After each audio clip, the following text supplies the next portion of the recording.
Our focus this week is on the quest for the historical Jesus. This is what he looked like. That is, the real Jesus.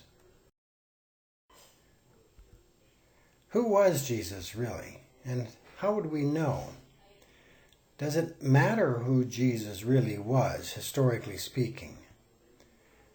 How much does it matter if the object of our preaching is at some level a historical fiction? Now, I want to be clear, although a few scholars have argued, there's a few around yet today, that Jesus never existed as a real person in history, the hard historical facts do not support that view.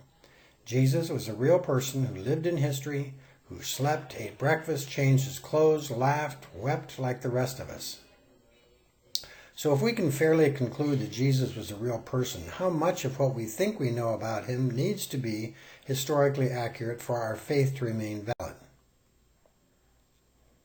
Here are a number of images of what Jesus may have looked like. You notice that they differ considerably from one another.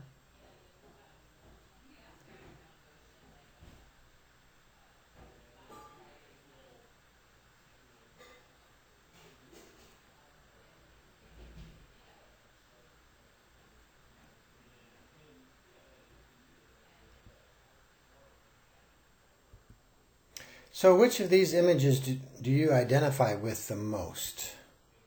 Which of these images do you prefer?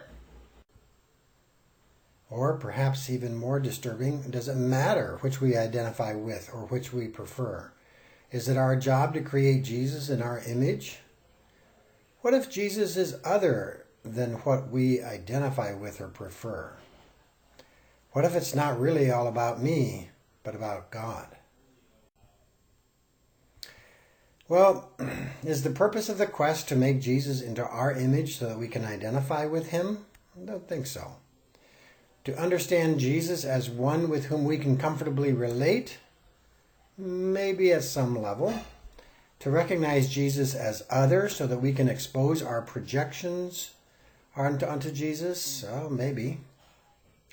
The Jesus quest itself began as a declaration of independence from the constraints of dogma, and with the desire to throw off dead formulaic images of Jesus as a religious leader. And there was also, frankly, some animosity toward religion that distorts. Plus, there was the desire to recover something of the fresh contemporary radical that scholars were sure that Jesus was at some level. I'd like to introduce you to the Church of the Annunciation in Nazareth. In the 1960s, the Roman Catholic Church built a minor basilica over the supposed site of the Annunciation in Nazareth. It's a beautiful, modern building, but simple. Countries from around the world were invited to donate mosaic murals depicting Jesus in images appropriate to that country. So here we can see the inside, which looks a little bit like a concrete version of an Amish barn, but it's simple and yet beautiful. All around the outside walls, on the inside of the church, are these murals. Here's one from the Philippines. Here's one from the Ukraine, depicting whoever, whether it's the angel or whether it's Mary, the mother, or whether it's Jesus, in images that make sense to that culture. I suspect that the primary value of a Jesus who looks like me lies in its deconstruction of a standard Jesus, not in its construction of a congenial or comfortable Jesus, although I'm not sure of that. Jesus is not narrowly the possession of any official church or people group.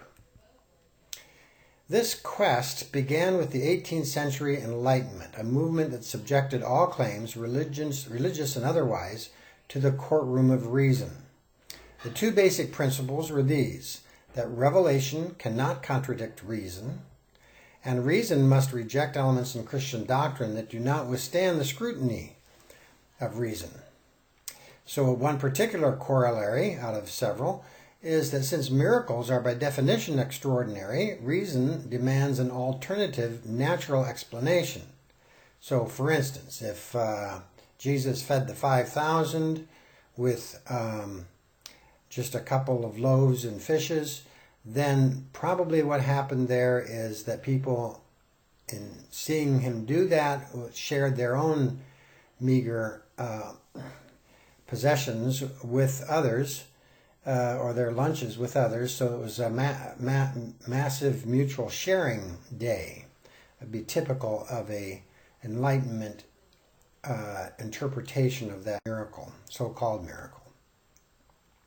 Well, there's a sense in which the Enlightenment was a blessing. It offered freedom for the thinking person from the oppressive forces of Christian doctrine, freedom to ask hard questions about faith and history, and the creation of a new and at least theoretically safe space to explore the meaning of faith. But there were some dangers involved as well. It substituted the oppressive doctrine of a tight rational system that had no room for miracles, for instance, for the oppressive doctrine of Christian theology. It tended to overemphasize the lone individual thinker over the global community of faith over centuries.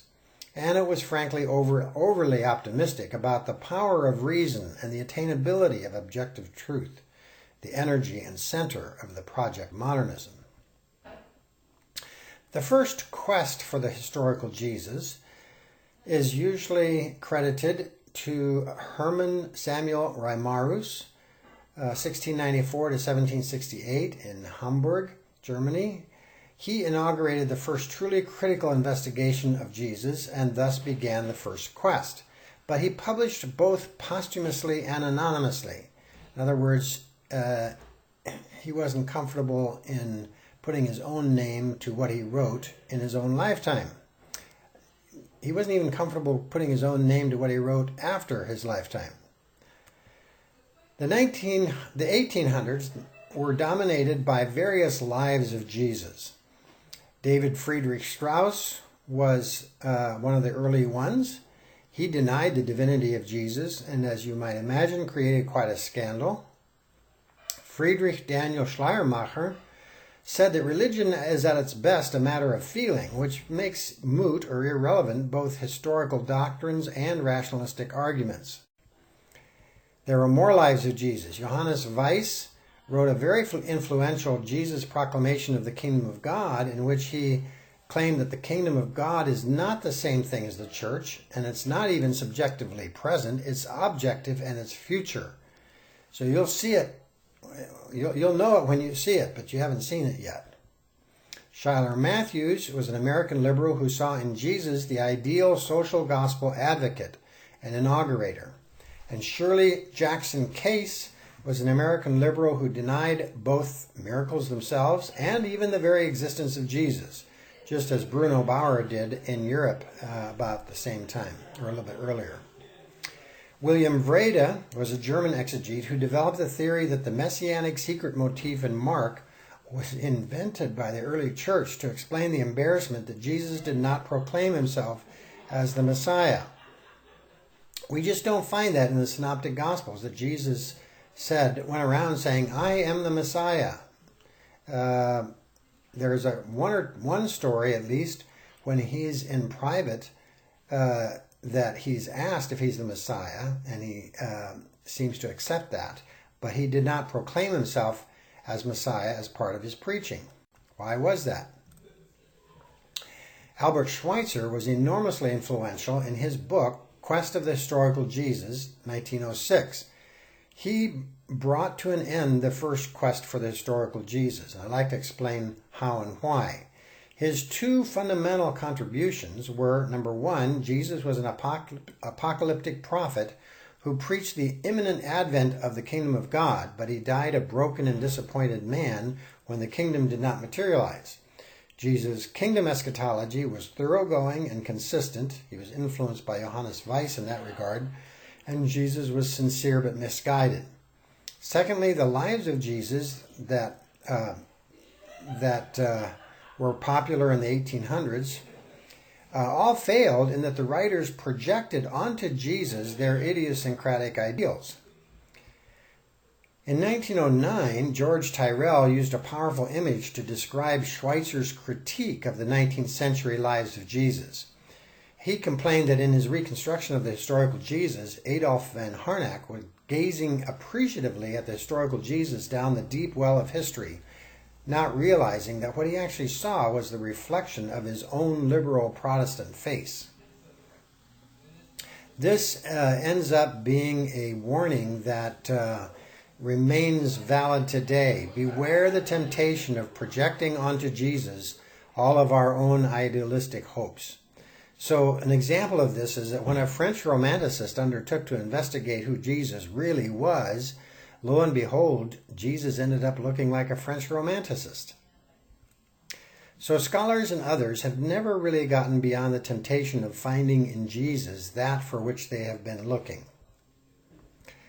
Now, a problem is that historical Jesus research often is unconsciously an exercise in projecting onto Jesus our hopes and ideals for humanity and for ourselves. And so seeing Jesus down that well, rather than our own reflection or our own ideals, is easier said than done.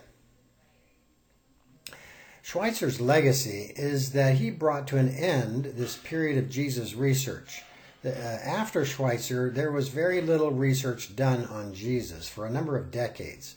Scholars didn't want to repeat the failures of the first quest, and the historical Jesus was both harder to apprehend than they originally thought, and unfortunately, essentially irrelevant to Christian faith, according to some, such as Bultmann.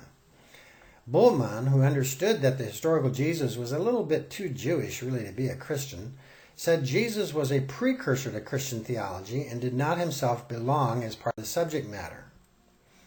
The new quest for the historical Jesus was launched in 1953 by Ernst Käsemann. He was a student of Bultmann.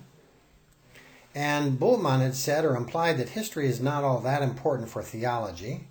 Käsemann said that this is unacceptable. History and theology must be integrated somehow. The kerygma, that is the preached good news, must have a historical referent or foundation. You cannot have a form of Christianity that does not value history unless it becomes Gnostic, in which case it's not really true Christianity. So the renewed quest for the historical Jesus was launched around 1953 or so, not as a declaration of independence from theology, but as a historical foundation for theology.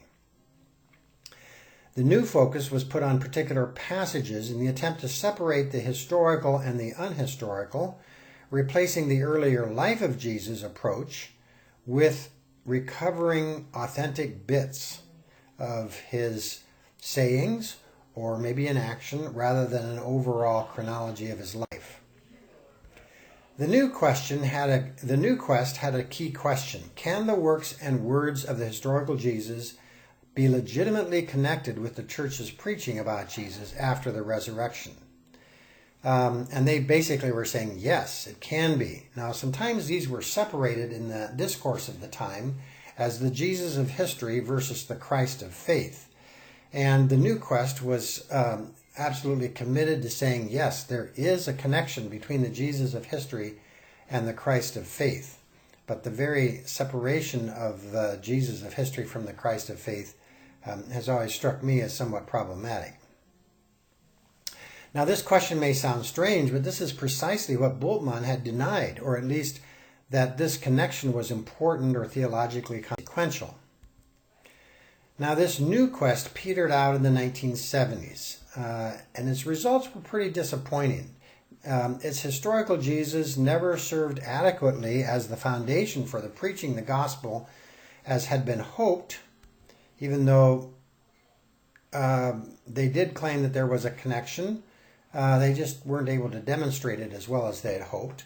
The quest carried in its very reason for being the seeds of its own demise, that is, the demand for a history that supports theology. Then, historically, there was a third quest for the historical Jesus. In the early 80s it appeared, and this third quest language comes from N.T. Wright. It's unclear whether this third quest is continuing some 30 years later, whether we've entered a new period or whether it too is petering out.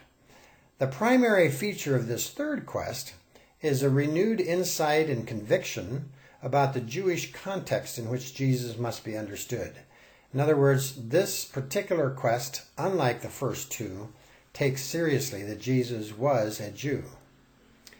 It also brought new appreciation for the variations within first century Judaism. And I think fair to say a renewed interest in history for history's sake. In other words, let the chips fall where they will. If history draws us to a certain conclusion, we should not and really cannot argue on the basis of theology that we can't come to that historical conclusion if we want to be fair with the evidence. One of the most famous expressions of the third quest is the Jesus Seminar. This was launched in March 1985 by the Westar Institute a little over 30 years ago. And this was a seminar that met twice per year to examine each saying of Jesus. It consisted of scholars from various parts of the country that would fly in and participate in this long, multi-year project. Participants voted on each saying of Jesus on a 4-part scale. Red meant they thought Jesus undoubtedly said this or something very like it. Pink means probably Jesus said something like this. Gray meant that Jesus did not say this, but the ideas contained in it are close to his own. And black meant that Jesus did not say this. It represents the perspective or content of a later or different tradition. And so these scholars would vote on each saying with these 4 colors of beads. You put in which colored bead you thought this particular saying deserved. This Jesus Seminar developed what they call the 7 pillars of scholarly wisdom. The first is what the Gospels say that Jesus said is different from what Jesus actually said. The second is that the Synoptic Gospels are closer to the historical Jesus than John is. The third is that Mark was prior to both Matthew and Luke and used by them. You'll recognize this, obviously, as the two document hypothesis, or the 4-source hypothesis, where Mark and Q were both used by Matthew and Luke. That's the 4th pillar, that Matthew and Luke also used Q. 5th, Schweitzer's eschatological Jesus was a mistake. Jesus was not an eschatological prophet. 6th, oral cultures, which prefer short, pithy sayings, are fundamentally different from print cultures. And 7th, the claim that any tradition is historical bears the burden of proof, not the other way around. So if you want to claim that something is historical, you need to show how and why it's reasonable to think it is historical rather than to cast doubt about it, which they think does not require the proof. Well, I'd like to comment on these 7 pillars. First, what the Gospels say that Jesus said is different from what Jesus actually said. Now, I think this sounds heretical, but is likely both true and valid. It's not necessarily a theological problem, although I suspect it would be a major problem for the average church given the legacy of the modernist fundamentalist debate. Certainly, fundamentalists would say that is totally unacceptable, and I'll have to throw the Bible out if that's the case. Secondly, the Synoptic Gospels are closer to the historical Jesus than John is. I think this is likely true, but not necessarily helpful. Some Johannine traditions, that is, traditions from the Gospel of John, are historical, and there have been some important recent shifts in Johannine scholarship appreciating the historicity or the historical accuracy of John in ways that a previous generation did not. Third, Mark was prior to and used by both Matthew and Luke. I think this is very likely both true and valid and important in understanding Jesus. Fourth, Matthew and Luke also used Q. I think this is likely true, but I'm more skeptical about it being any real help in apprehending the historical Jesus, since neither Q nor the Gospel of Thomas, in my viewpoint, can validly be used as an independent witness. Fifth, Schweitzer's eschatological Jesus was a mistake. Jesus was not an eschatological prophet. Well, I think this is very likely untrue and very likely represents a rather huge mistake for the Jesus Seminar. I think the Jesus Seminar had insufficient experience with the history and literature of early Judaism, in which apocalyptic thought was a major feature. First Enoch was probably the earliest Jewish apocalyptic writing, and this has a huge implications for historical Jesus research. I think it's very likely, along with Dale Allison, that Jesus was an apocalyptic prophet, among other things. Sixth, oral cultures preferring short, pithy sayings are fundamentally different from print cultures. This is very likely true, but I think it's overplayed. Recent works such as Richard Baucham's Jesus and the Eyewitnesses, and probably even N.T. Wright's The New Testament and the People of God, reflect, I think, more considered, wise understandings of oral cultures and how they worked. Seventh, the claim that any tradition is historical bears the burden of proof, not the other way around. This is possibly true, but what are the implications? There are a number of ways in which unstated assumptions by the Jesus Seminar participants minimize the value of this insight. In other words, one can see ways in which the theological commitments of these scholars sometimes served as blinders to what they thought they were looking at objectively. Now, the two primary published results of this seminar are, first, the 5 Gospels by Funk, Hoover, and the Jesus Seminar, and secondly, the Acts of Jesus by Funk and the Jesus Seminar.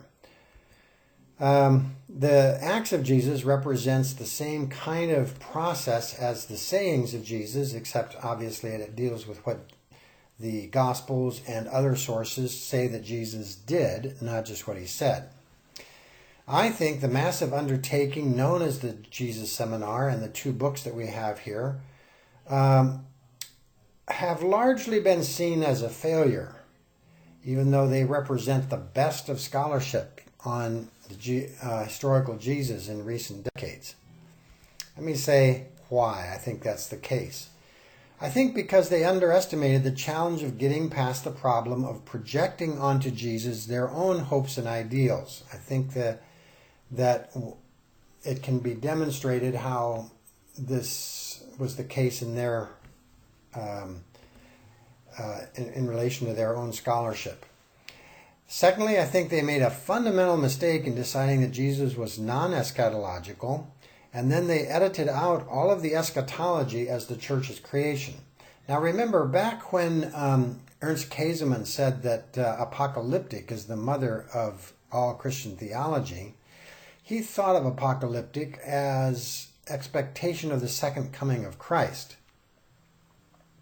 And so if you think of eschatology and apocalyptic as an expectation of the second coming of Christ, it's a little bit easier in some ways to think about that in relation to the church, possibly the church's creation. However, apocalyptic thought clearly predates Christianity, and the Jesus Seminar did not fully appreciate that.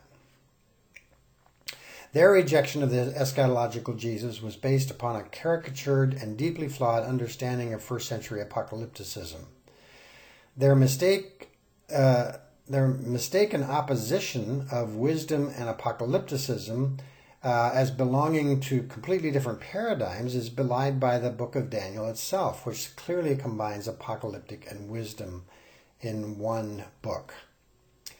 And the historical sweeping away of a traditional Jesus created a vacuum into which they poured their projections of a liberal Jesus. I was at a Jesus seminar a few years back when one of the authors there, one of the scholars giving a paper, admitted that he totally changed his methodology on Jesus research and yet came up with pretty much the same kind of Jesus.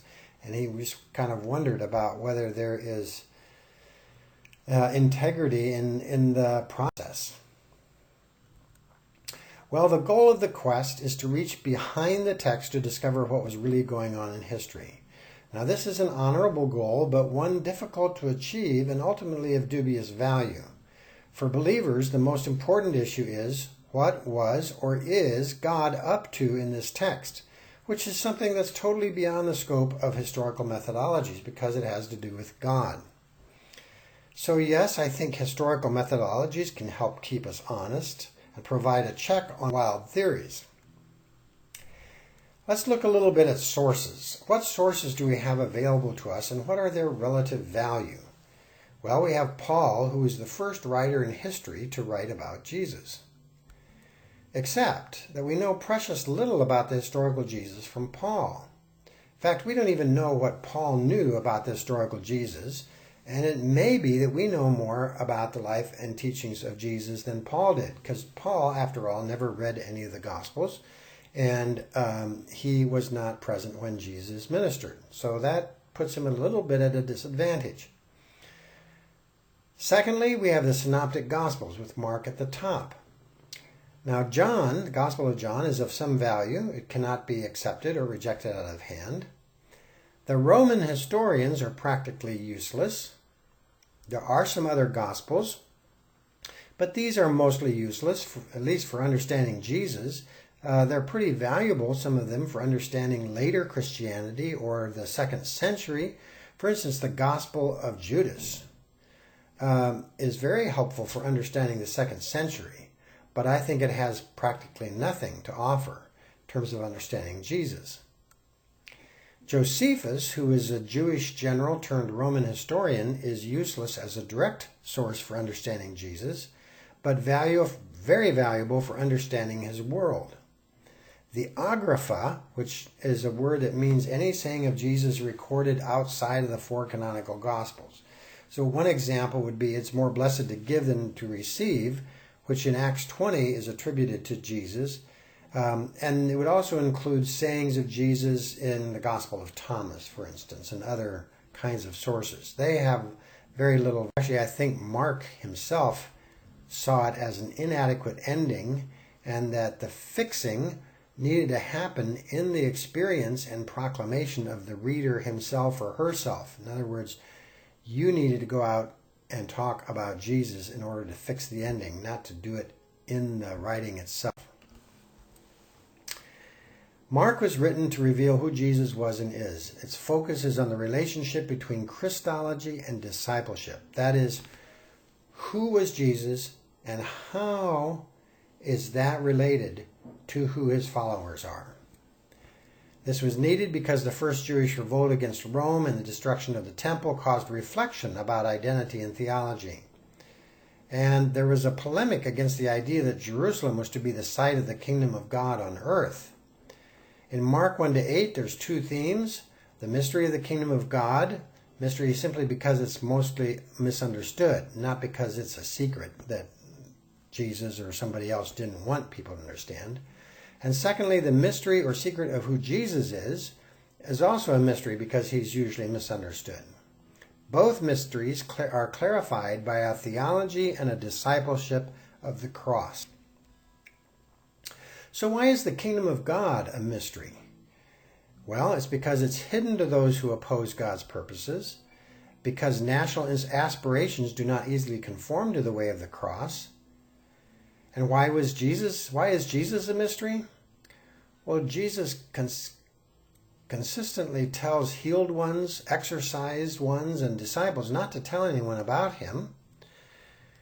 And I think it's because Jesus cannot properly be understood apart from the way of the cross. And so you can't understand Jesus until you get to the end of Mark. No proper Christology is possible without Mark's counterintuitive understanding of discipleship. And no proper discipleship is possible without Mark's counterintuitive understanding of who Jesus is. He is the servant leader, the one who gives his life for others. In Mark 8-16, we have 2 inextricably related themes, the nature and meaning of discipleship and the way of the cross. So, for instance, in Mark 8-10, the death and resurrection of Jesus are repeatedly related to the disciples' misunderstanding and to Jesus' teaching about true discipleship. Discipleship means denying oneself in order to live for and serve others. And the cross that is enjoined upon disciples really refers to the consequences of discipleship, which include, among other things, persecution. The Gospel of Thomas is a collection of sayings. There's no passion narrative. Some people think it can't be a gospel without a passion narrative, somewhat like Q in that respect. This was written in Greek or possibly Syriac, translated into Coptic. 21 of these 114 sayings were discovered in Greek at Oxyrhynchus, Egypt in the 1890s. The rest were translated into English from the Coptic after it was discovered in Coptic in Egypt in 1946. Now the word Thomas, or the name Thomas in Aramaic, and the name Didymus in Greek both mean twin. One of the most contested issues in relation to the Gospel of Thomas is its relationship with the New Testament. About 65, or just over half, of the sayings have some sort of gospel parallel. The question is, what is that relationship? Is the Gospel of Thomas Gnostic? If you want to ask a group of New Testament scholars that question, be prepared to run, because it's a highly contested issue. Some people say, no, it's not Gnostic, and I think, well, absolutely it is Gnostic. The prologue implies esoteric knowledge, which is characteristic of Gnostic thought, and I don't think it makes sense to say it doesn't reflect all aspects of Gnostic thought, and so therefore can't be Gnostic. It holds that mystical knowledge is more important than faith. Salvation is the acquisition of knowledge rather than pardon from sin, not that the two are antithetical. In his book, Fabricating Jesus, Craig Evans concludes that the Gospel of Thomas was composed after 175, which is much later than some of the fans of the Gospel of Thomas have wanted to date it. He says and claims that the Gospel of Thomas knows many New Testament writings. It contains gospel materials that are regarded as late. In other words, it has parallels with special M and L sources, which are generally regarded as later than Mark and Q.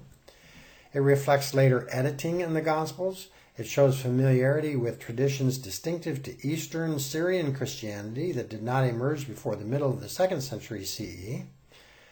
Nicholas Perrin, whose work Craig Evans appreciates, contends that the structure of the Gospel of Thomas makes sense only in Syriac.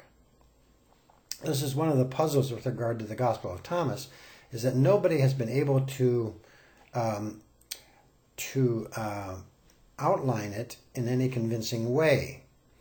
But Nicholas Perrin says, well, when he takes the Coptic and retranslates it back into Syriac, he's found that in almost all, 111 out of the 114 sayings, he was able to identify a catchword in Syriac that connects one saying to the next.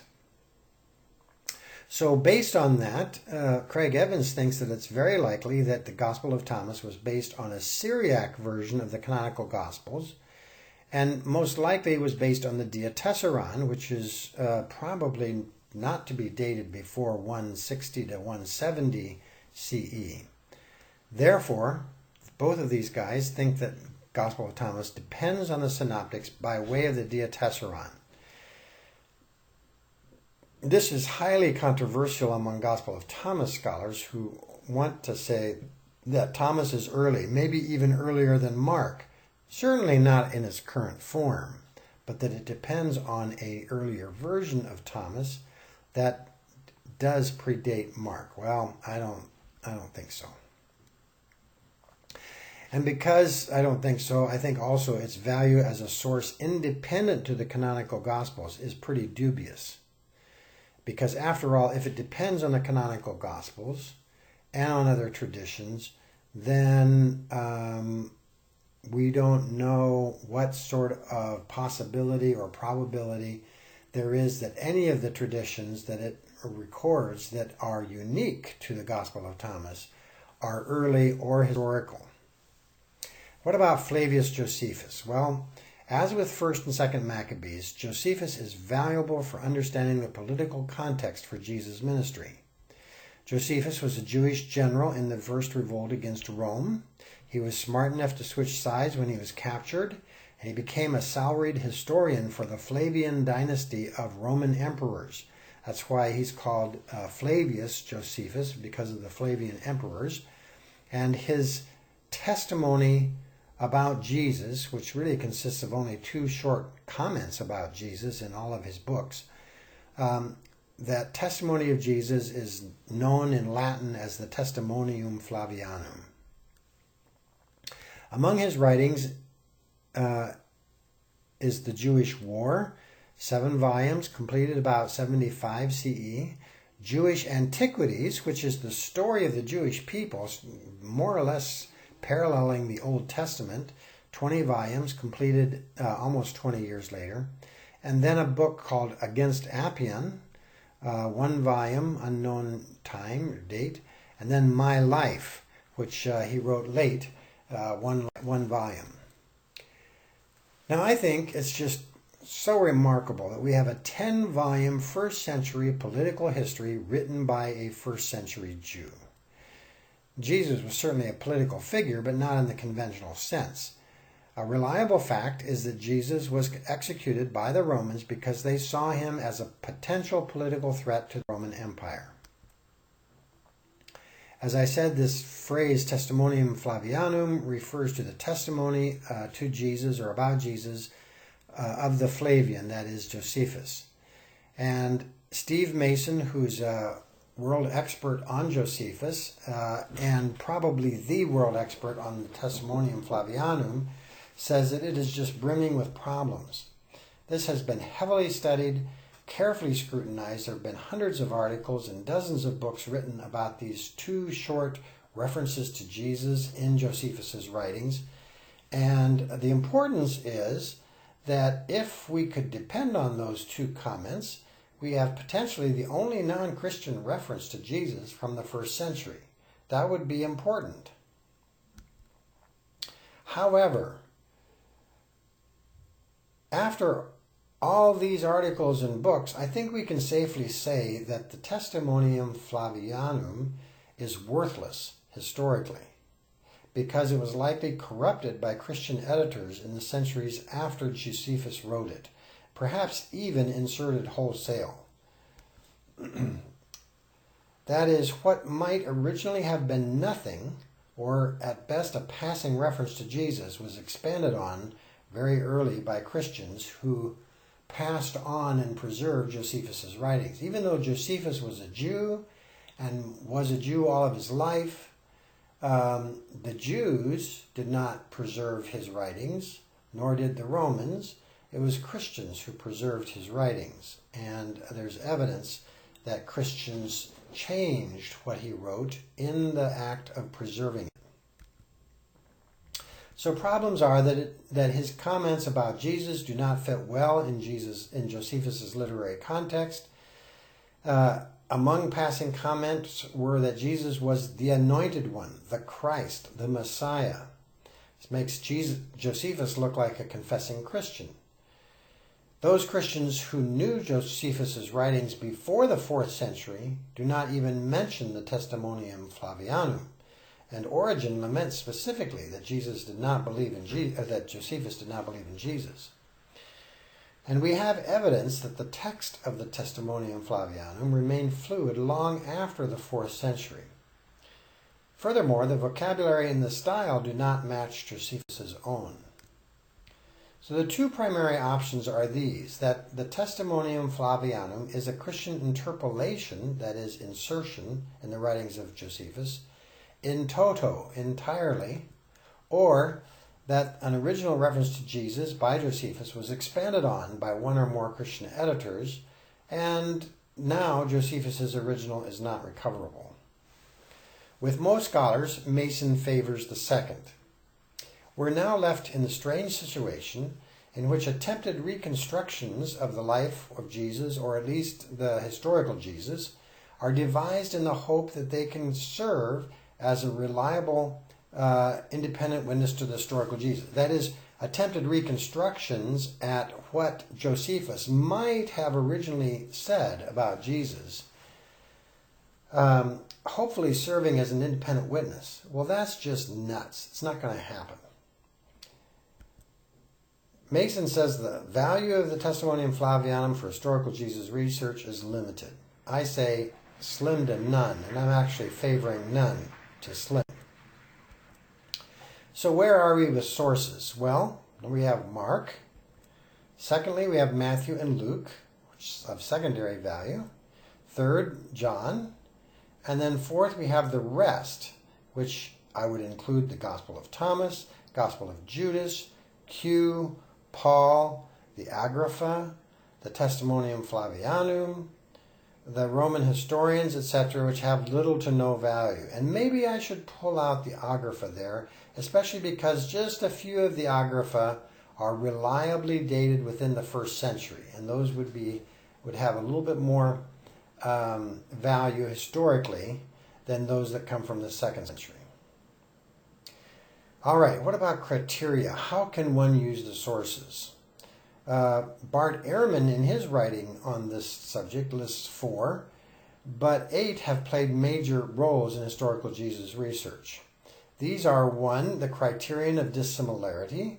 What can least satisfactorily be explained on the basis of analogy with Judaism or with early Christianity is most likely historical. Now, this was once considered quite commonsensical, but now it's considered quite problematic. Jesus' traditions that make sense in their historical context are to be valued highly. So this is a criterion whose validity, scholars' consideration of its validity has changed dramatically in the last 50 years or so. This criterion was congenial to the first quest, which was after the radical, non-traditional Jesus and therefore looking for what was distinctive.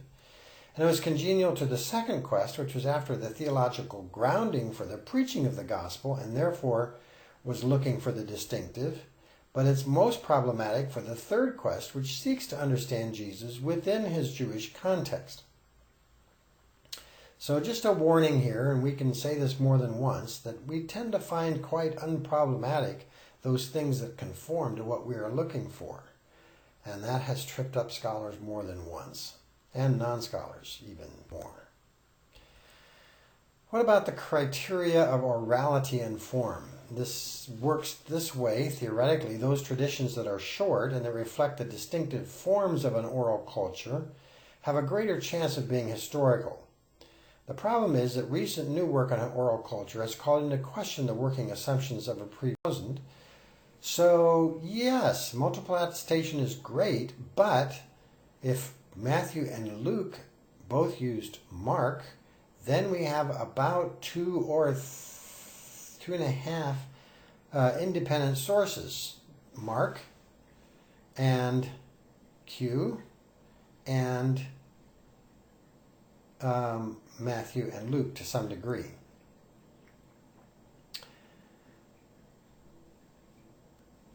This, as I said, is problematic, and the problem is that we don't have as much independence between the sources that we have as that we like to think. The fourth one is the criterion of coherence. Traditions that cohere with or are in keeping with the picture we get from the first 3 criteria have a greater chance of being historical. The problem is, if the first 3 are weak, what is the value of coherence? So this is probably a valid but somewhat weak criterion. Fifth, the criterion of Palestinian coloring. That is, traditions that reflect local conditions or realities have a greater chance of being historical, especially if the writing derives from elsewhere. The problem is we don't really know where any of the Gospels were written, and this works better in the negative than in the positive, and so it remains a valid but also weak criterion. Sixth, the criterion of crucifixion by the Romans.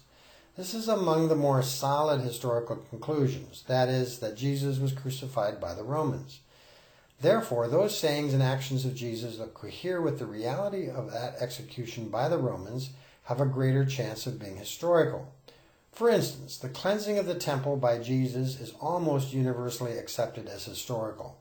If there's one act of Jesus that is widely regarded as solidly historical, it's the cleansing of the temple by Jesus, for this very reason. Finally, the criterion of double similarity and double dissimilarity. That is, traditions that fit in the context of early Judaism and which provide the basis for subsequent development within early Christianity, but which are not identical to either, hence both similarity and dissimilarity, have a greater chance of being historical. Potential. Jesus cared about purity issues, but interpreted them differently from some other Jews. The problem is that this criterion is complicated and difficult to assess. Eighth, criterion of embarrassment. Traditions potentially embarrassing to those passing on the tradition are most likely to be historical. So I think this is a valid and useful criterion, though it's somewhat problematic in its subjectivity. An example would be that Jesus' family thought he was nuts, or that Jesus was baptized by John the Baptist for the remission of sins and was initially a follower of John the Baptist, or that Jesus was considered a drunk and a glutton. Why would the early church want to make something like that up unless it was actually a charge leveled at Jesus and his disciples? Or that Jesus refused to be called good, or that Jesus claimed not to know some things, for instance, when the Son of Man will return in the clouds, or that the high priest was the high priest at the time. Jesus was summarily executed by the Romans because he was proving some kind of threat to their power. Jesus proclaimed the imminent reign of God and called people to live into it. That's it. That is what is historical from the Sermon on the Mount according to the Jesus Seminar. Now, these two verses from Mark 1 are black in the five Gospels because they don't think Jesus said this or that it represents the perspective or instead it represents the perspective or content of a later or different tradition. Now, they said that about Mark 1, 14 and 15 because this sounds somewhat apocalyptic or eschatological.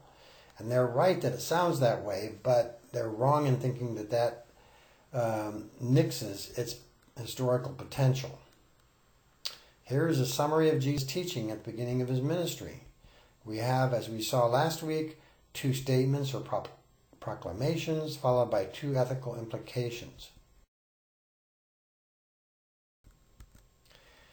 Well, we can say that Jesus existed. He was a first-century Palestinian Jew who strongly identified with Israel's religious heritage. He probably understood his ministry as a reforming one intended primarily for the Jews as the people of God. He probably did not intend to found Christianity or to offer an alternative to Judaism. My own theological claim is that his ministry was an authentic call to a renewal of Judaism as God meant it to be. Jesus announced the presence of God's reign, that is, the kingdom of God, and wanted his neighbors to understand it too. And I think, personally, this is me getting into preaching mode here, that it's too often underappreciated how radical Jesus' teaching on the kingdom of God really was.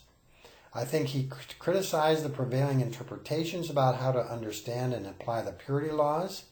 He advocated a powerful, even intimate trust in God. The Sermon on the Mount is, I think, challenging in part because Jesus wanted his followers to replace worry with a simple, almost simplistic trust in God. Jesus was executed by the Romans as a potential threat to the state. And yes, Jesus did say, love your enemies. Almost all of even the most skeptical of historical Jesus scholars will say, well, that was authentic Jesus. Love your enemies. At least that much we know. And we can say quite a bit more. I think we need to move from an unwarranted historical skepticism to a more critical, realistic perspective in our historical work. That, for instance, is the thesis of N.T. Wright in his book, The New Testament and the People of God. He actually develops there what he calls a critical, realistic methodology that offers some distinction, some contrast to the earlier super hypercritical historical